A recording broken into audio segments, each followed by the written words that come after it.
اعوذ باللہ من الشیطان الرجیم بسم اللہ الرحمن الرحیم السلام علیکم ورحمۃ اللہ وبرکاتہ نحمدہ ونصلی علی رسولہ الکریم اما بعد فاعوذ باللہ من الشیطان الرجیم رب اشرح لی صدری ویسر لی امری واحلل عقدۃ من لسانی یفقہوا قولی رب یسر ولا تعسر وتمم بالخیر۔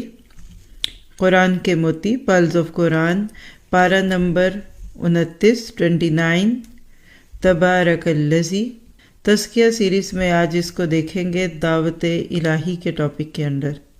ایک الہامی ترتیب ہے پوری صورت کی، پورے پارے کی مختلف صورتوں میں ایک بڑی خوبصورت سی ترتیب ہے۔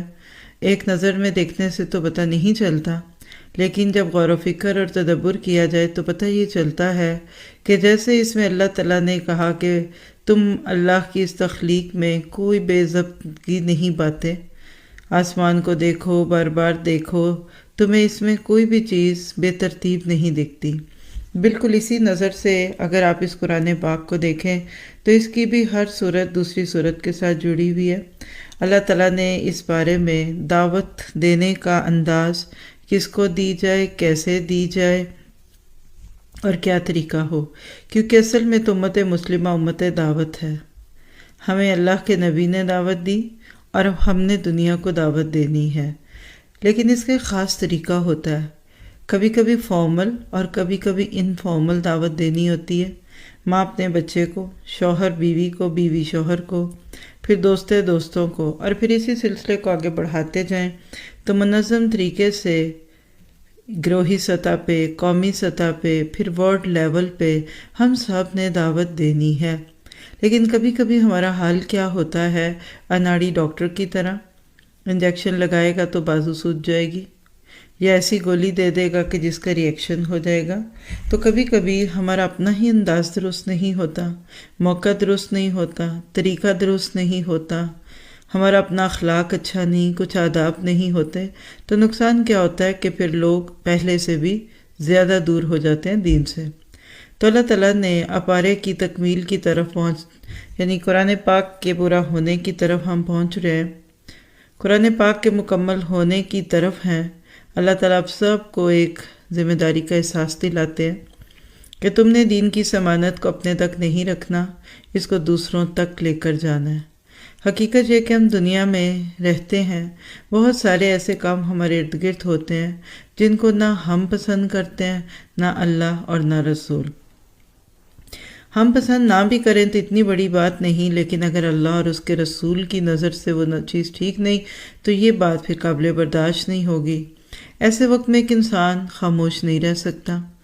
اگر آپ چاہتے ہیں کہ آپ کا گھر صاف رہے تو آپ کو اپنی گلی، محلہ، علاقے کو بھی صاف رکھنا پڑے گا، ورنہ باہر کی گندگی اندر آنے کا خطرہ ہے۔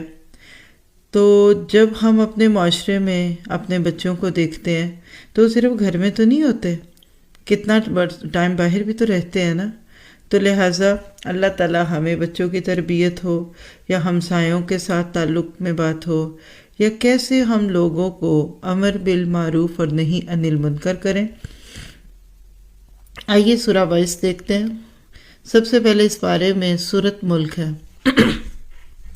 اللہ کے نبی نے اس سورت کو رات کو پڑھا اور اپنی امت کو بھی اس کا حکم دیا، اور بعض روایات سے یہاں تک آتا ہے کہ یہ سورت اپنے پڑھنے والے کے لیے سفارش کرے گی، یہاں تک کہ اس کی سفارش قبول کی جائے۔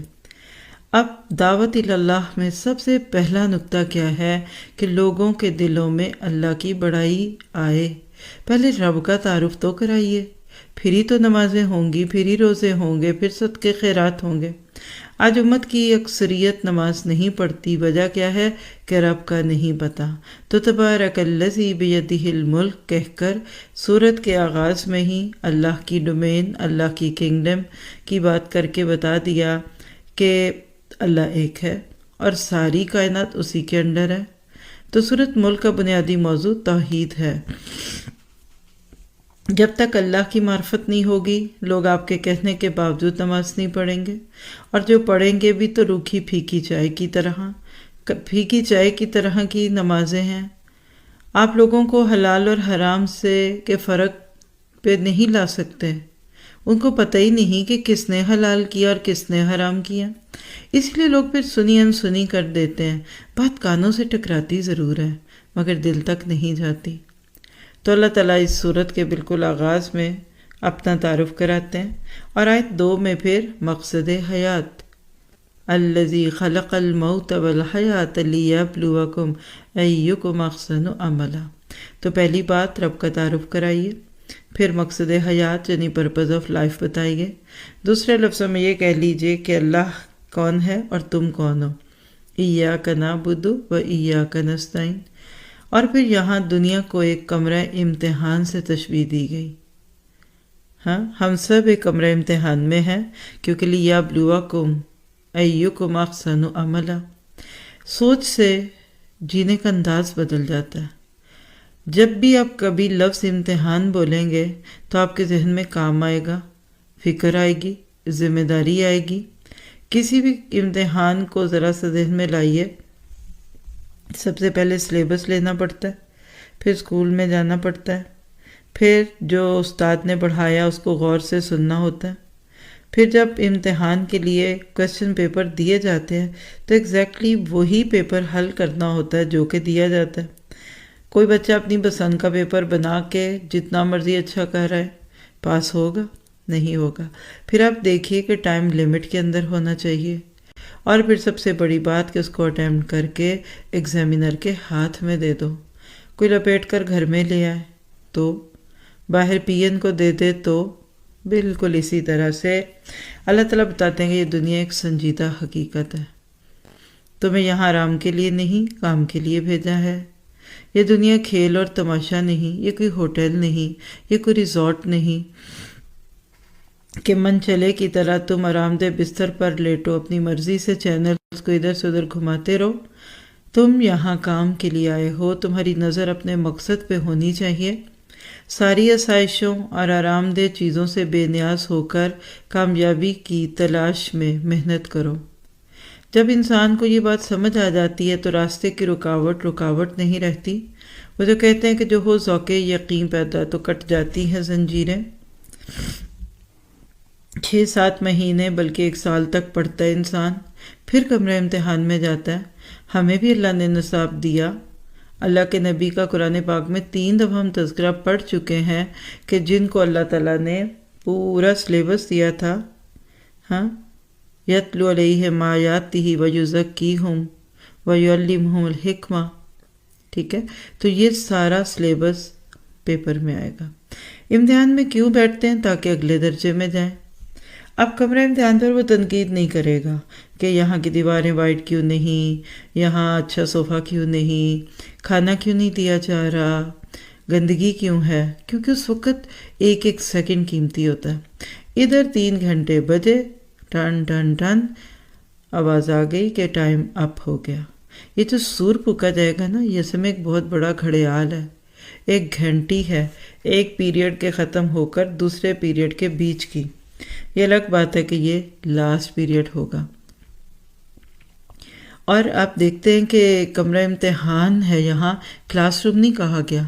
کلاس روم میں استاد کا امتحان ہوتا ہے، کمرہ امتحان میں اسٹوڈنٹ کا امتحان ہوتا ہے۔ ایگزامینر اپنی آنکھ سے دیکھ رہا ہوتا ہے کہ اسٹوڈنٹ غلط جواب لکھ رہا ہے، لیکن وہ نہیں روکے گا، اس کو اجازت نہیں، چیٹنگ ہوگی۔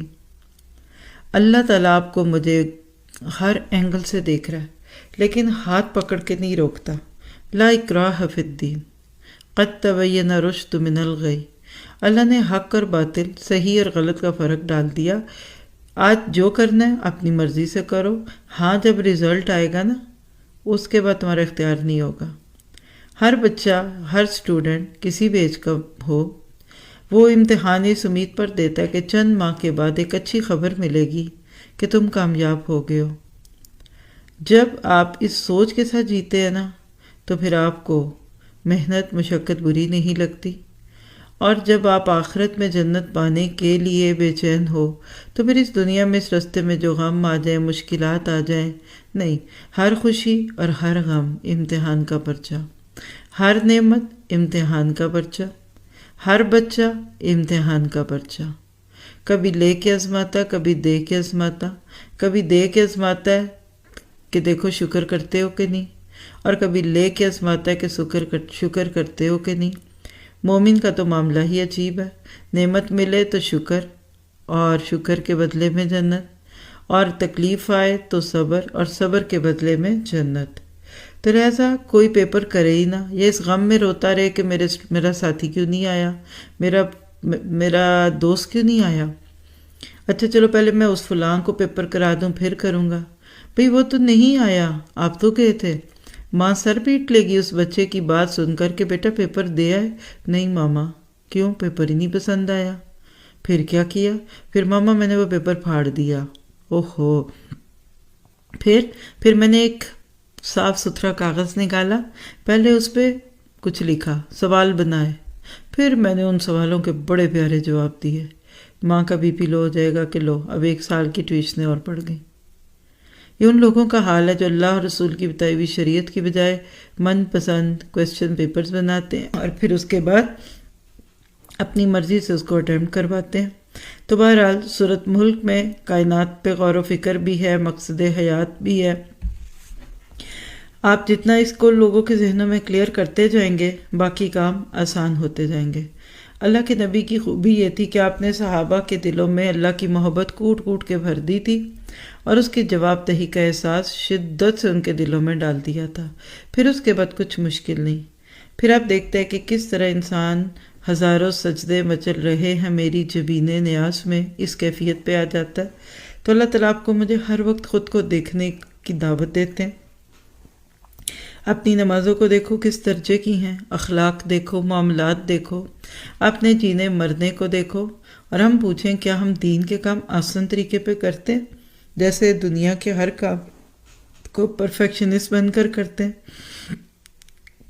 دین کا معاملہ چل چلاؤ کا تو نہیں، اور دنیا میں تو ایسے ایک ایک چیز کو سجاتے ہیں، سنوارتے ہیں، بس یہاں سے پتہ چل جاتا ہے کہ ہم وہاں کامیاب ہوں گے یا ناکام ہوں گے، وہاں کی خوشخبریاں ہیں یا وہاں کے ڈراوے ہیں۔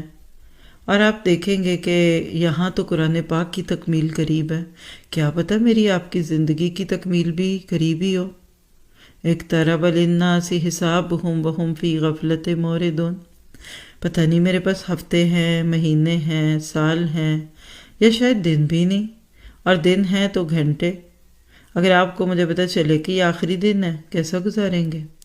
کیا پھر ہم دنیا کی بھول بھلائیوں میں گم ہوں گے، لاپرواہیوں میں جئیں گے؟ اگر آج فکر کر کے جائیں گے، اگر آج آسن عمل نہیں ہوں گے تو کل وہاں آسن جگہ یعنی جنت نہیں ملے گی، VIP لاؤنج نہیں ملے گا، عند ملیک مقتدر نہیں ملے گا، اللہ کے پاس عزت والی جگہ پہ مقام نہیں ملے گا۔ تو اللہ کرے کہ ہم دنیا میں ہی سنبھل جائیں۔ اور سب سے زیادہ آزمائشیں انبیاء کرام پر آئیں کیونکہ ان کے درجے بہت تھے، ان کو جنت میں اعلیٰ جگہوں پہ اللہ نے رکھنا ہے۔ تو اللہ سے دعا کرتے ہیں کہ اللہ ابھی تک جتنا کچھ کیا ہے آسان نہیں کیا، یا اگلے جو 2 پارے ہیں ان کو آسان طریقے پہ پڑھنے والا بنا دیں۔ آیت 3 اور 4 میں کائنات پہ غور و فکر سکھایا جا رہا ہے کہ دیکھو اس آسمان میں کوئی خلل نہیں، کوئی ٹیڑھا پن نہیں۔ لوگوں کی چھتیں 100 سال کے بعد گرنے لگتی ہیں، یہ آسمان تو کئی ہزاروں لاکھوں سال سے کھڑا ہے۔ کبھی نقص دکھا، هل تری من فطور، فرجع البصر کرتین ینقلب الیک البصر خاسئا وہو حسیر۔ کیا خوبصورت سوچنے کے نقطے ہیں۔ تو اللہ نے احسن درجے پہ دنیا بنائی، آپ کو کہیں بھی چل چلاؤ نہیں دکھے گا کہ درختوں پہ وٹامن C کی گولیاں لٹکا دی، نہیں، اورنج، لیمن، گریپ فروٹ، اللہ تعالیٰ نے ہر کام خوبصورت کیا۔ رنگ دیکھیے، سبز پتے، اورنج کلر کا پھل اور براؤن ٹہنیاں، کون ہے جو مر نہ جائے اس ادا پہ؟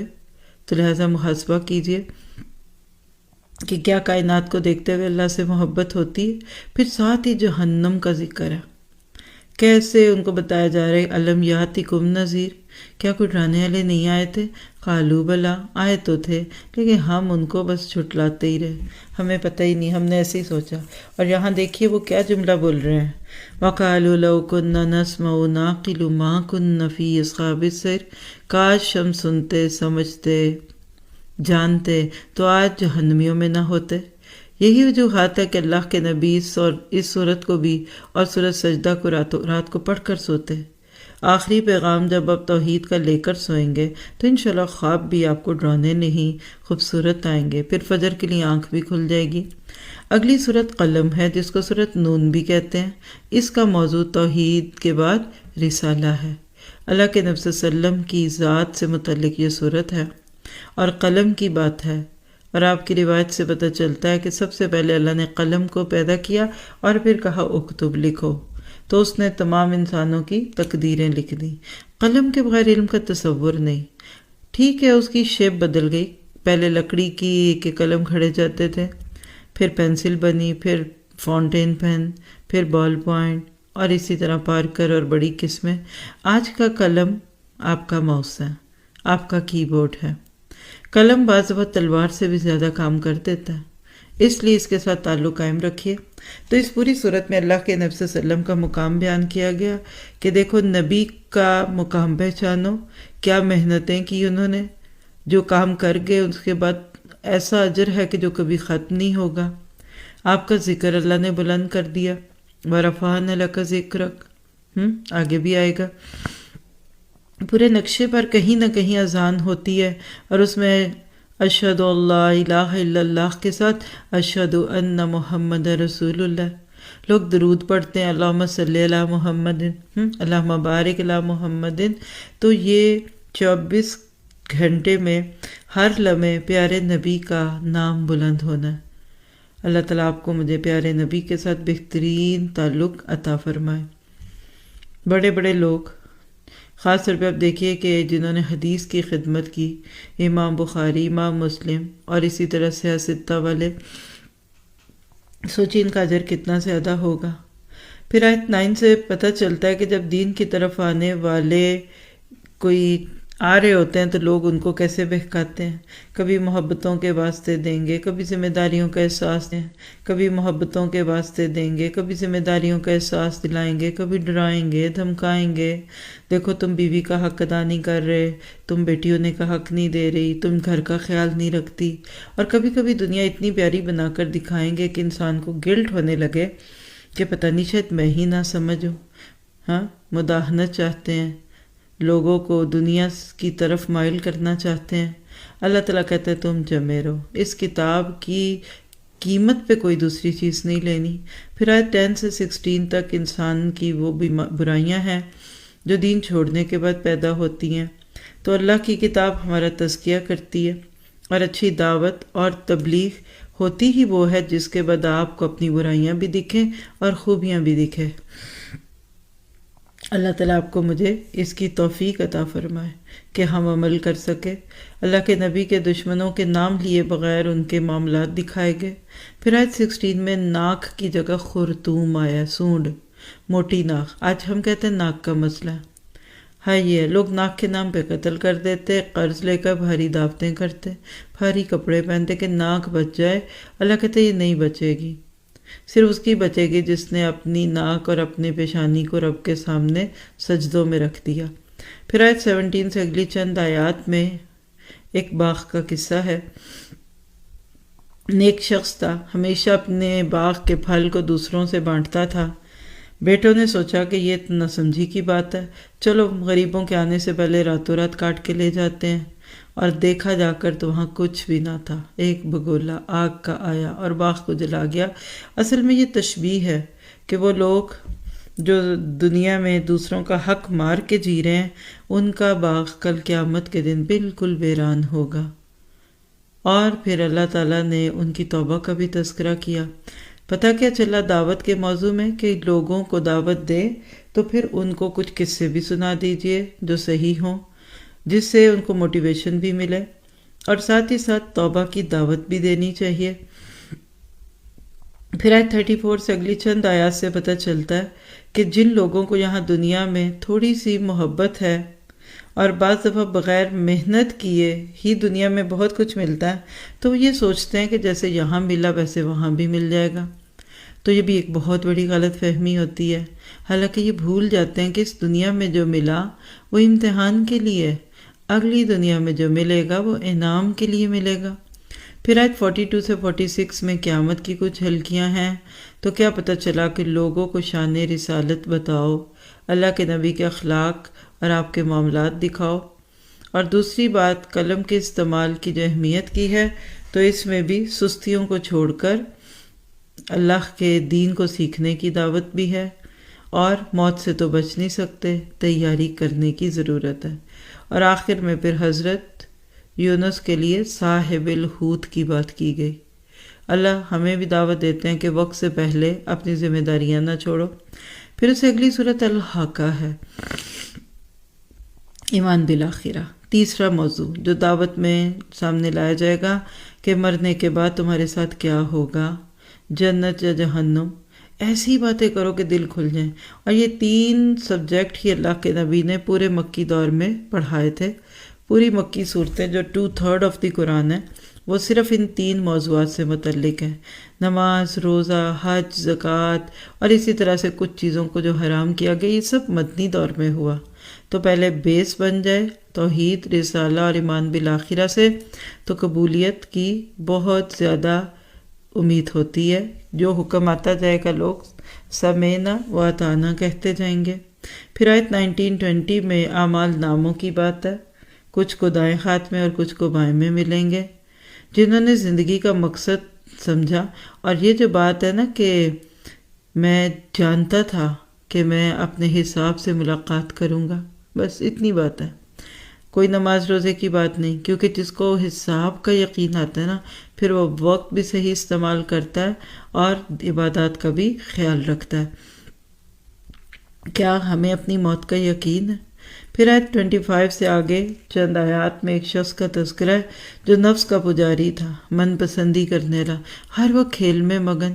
اس کا حال کیا ہوگا کہ وہ اللہ کے سامنے سچ بولے گا کہ میں دنیا میں کن کن غفلتوں میں پڑا ہوا تھا، اللہ کا غضب ہو رہا ہوگا۔ اور اسی طرح سے پھر آگے جہنم کے کچھ عذابوں کا تذکرہ ہے۔ اللہ نہ کرے کسی کو جہنم کے سانپ اور بچھو کاٹے، اور آگ میں جلنے کے بعد ایسے موٹے ہو جائیں جیسے جسم میں زہر بھر جاتا ہے تو وہ جگہ پھول جاتی ہے۔ روایت ملتی ہیں کہ جہنمیوں کے جسم موٹے تازے ہو جائیں گے، کان کی لو تک کا حصہ اتنا دور لگے گا شولڈر سے کہ جس کا آج اندازہ نہ کیا جائے، ایک ایک دانت احد پہاڑ جتنا کی ہو جائے گا، بڑی بڑی زنجیریں ہوں گی، سبون زیران، اللہم لا تجعلنا منہم۔ تو اللہ تعالیٰ کہتے ہیں تم مسکینوں کو کھانا نہیں کھلاتے تھے۔ آیت 36 میں غسلین آیا ہے، زخموں کا دھون۔ جہنمیوں کو ان کے جسم کا زخموں کا دھون ہی پلایا جائے گا، یعنی جو زخموں سے پس نکلے گی وہی دوبارہ پینے کو دی جائے گی۔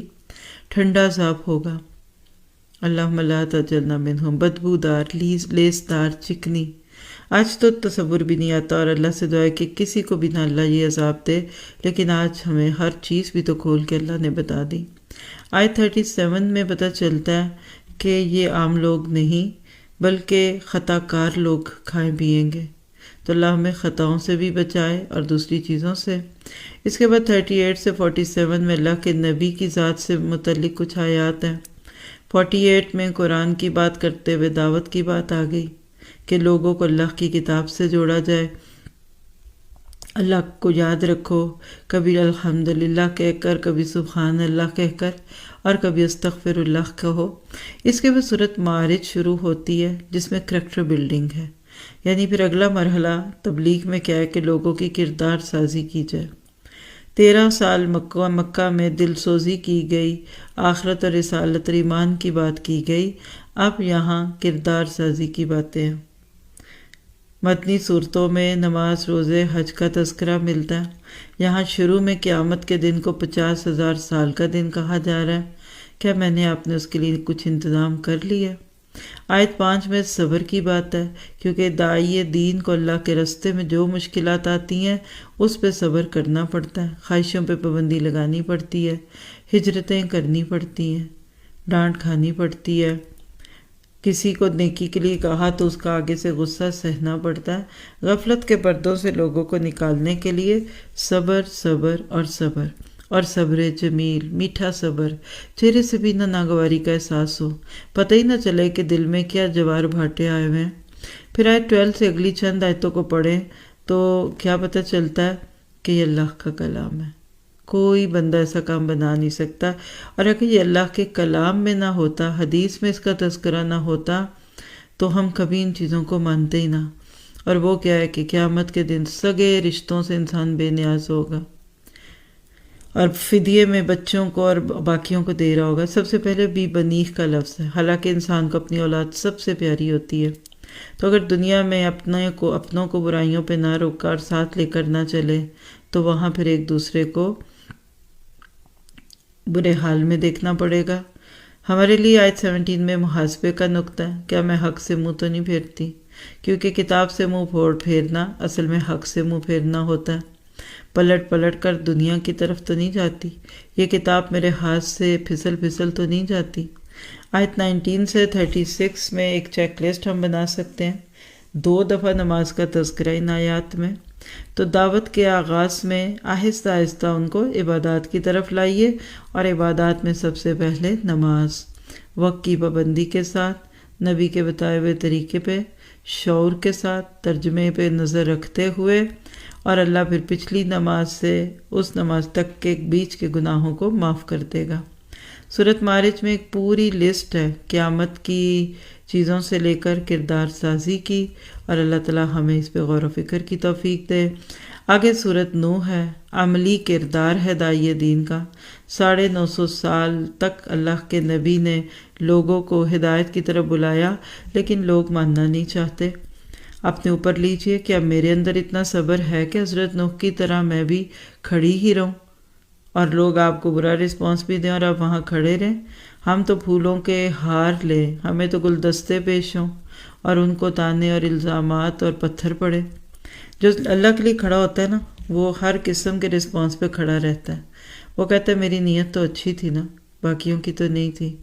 آیت 2 اور 4 میں پتہ چلتا ہے کہ ایک سچا داعی دین لوگوں کو امید دلاتا ہے، ان کی امیدیں نہیں توڑتا۔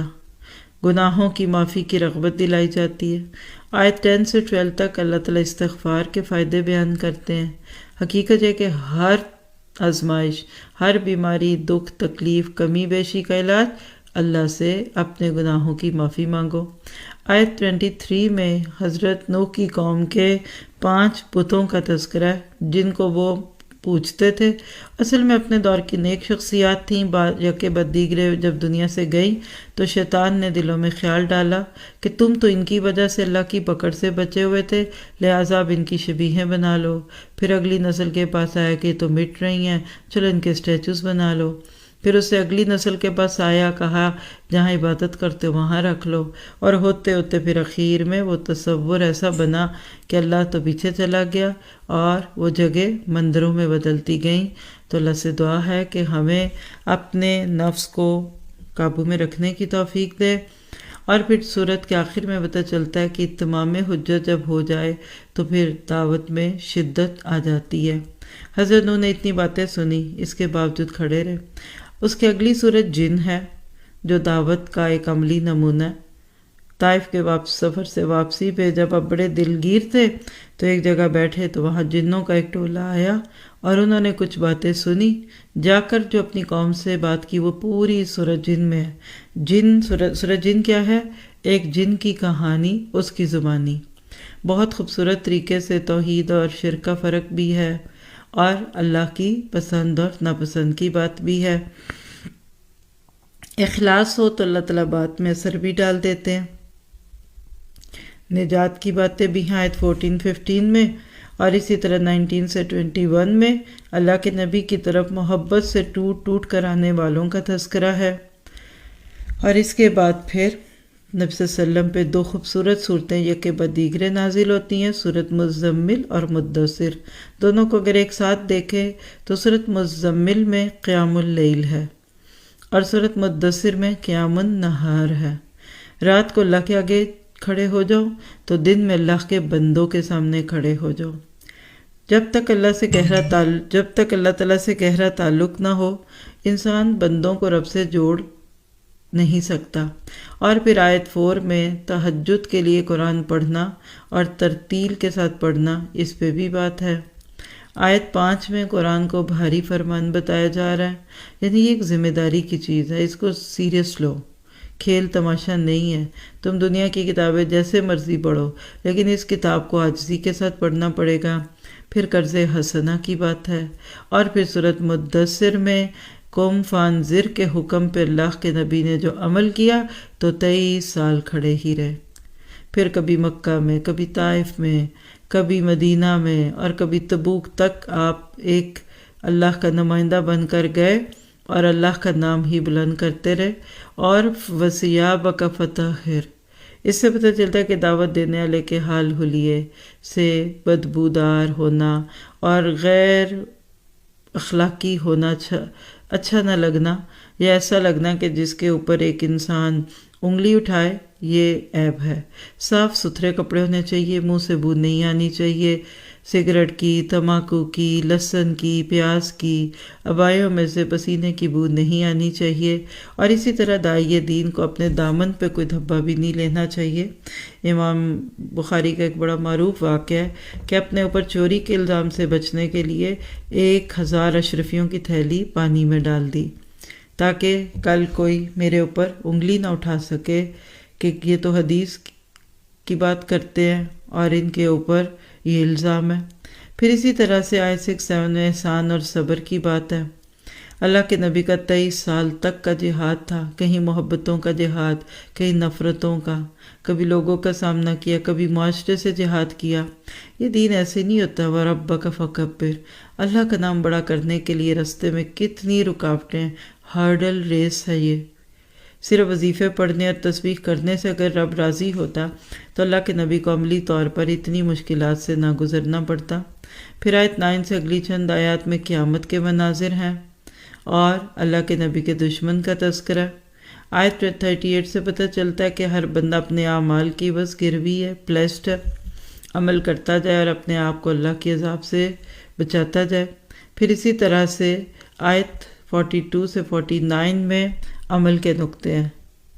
اللہ کی مدد مانگ لیجئے جب کوئی آپ کی بات نہ مانے، اور اسی طرح سے پھر سورۃ قیامہ جس میں قیامت کے مناظر ہیں، کس طریقے سے دنیا کی محبت کم کرنے کے لیے اس کے مضمون کو سمجھ لو، اور اس میں نفس لوامہ کی بات بھی ہے، اندر کی قیامت، اندر کا چوکیدار، دوسروں کے ساتھ جو قیامت والے دن جا کر ہونا ہے اور انہوں نے دیکھنا ہے، مومن کے ساتھ آج بھی ہو رہا ہے۔ وہ اپنے ضمیر کی عدالت میں اپنے ہر عمل کو دیکھتا رہتا ہے۔ اور پھر آیت 26 سے آگے انسان کی موت کا منظر ہے، بے بسی ہے، کیسے جان پہلے ٹانگوں سے نکلتی ہے، اور حق کو جھٹلانے والوں کے انجام 31 میں، 36 میں صدا کا لفظ آیا، ایسا اونٹ جس کے ناک میں نکیل نہ ہو، جدھر مرضی جائے۔ تو اللہ آپ کو مجھے دعوت دیتے ہیں کہ اپنے گلے میں شریعت کی رسی ڈال لو، اور پھر اللہ تمہیں اپنی پسند کی جگہ پہ لے جائے گا۔ اور آخر میں پھر سورۃ دہر، جنت کا بھرپور تعارف، اور سورۃ مرسلات آخری سورت جس میں جہنم کے تذکرے ہیں۔ تو یہ تھا ایک اوور ویو دعوت اللہ کا۔ اللہ تعالیٰ سے دعا ہے کہ ہماری بات میں اثر ڈال دے، ہم حکمت کے ساتھ چلیں بہترین طریقے سے۔ اس کی مزید ڈیٹیل آپ جاننا چاہیں تو کتاب دین و دنیا، کتاب و سنت کی روشنی میں، اس میں اس بارے کو پڑھ لیجئے، تو اور بھی بہت سارے سوچ کو بھارنے والے نکات ملیں گے۔ اللہ تعالیٰ سے دعا ہے کہ ہمیں عمل کی توفیق عطا فرمائے۔ سبحانک اللہم و بحمدک، اشہد ان لا الہ الا انت، استغفرک و اتوب الیک۔ ربنا تقبل منا انک انت السمیع العلیم وتب علینا انک انت التواب الرحیم، وصلی اللہ تعالی خیر خلقہ واصحابہ اجمعین برحمتک یا ارحم الراحمین۔ السلام علیکم ورحمۃ اللہ وبرکاتہ۔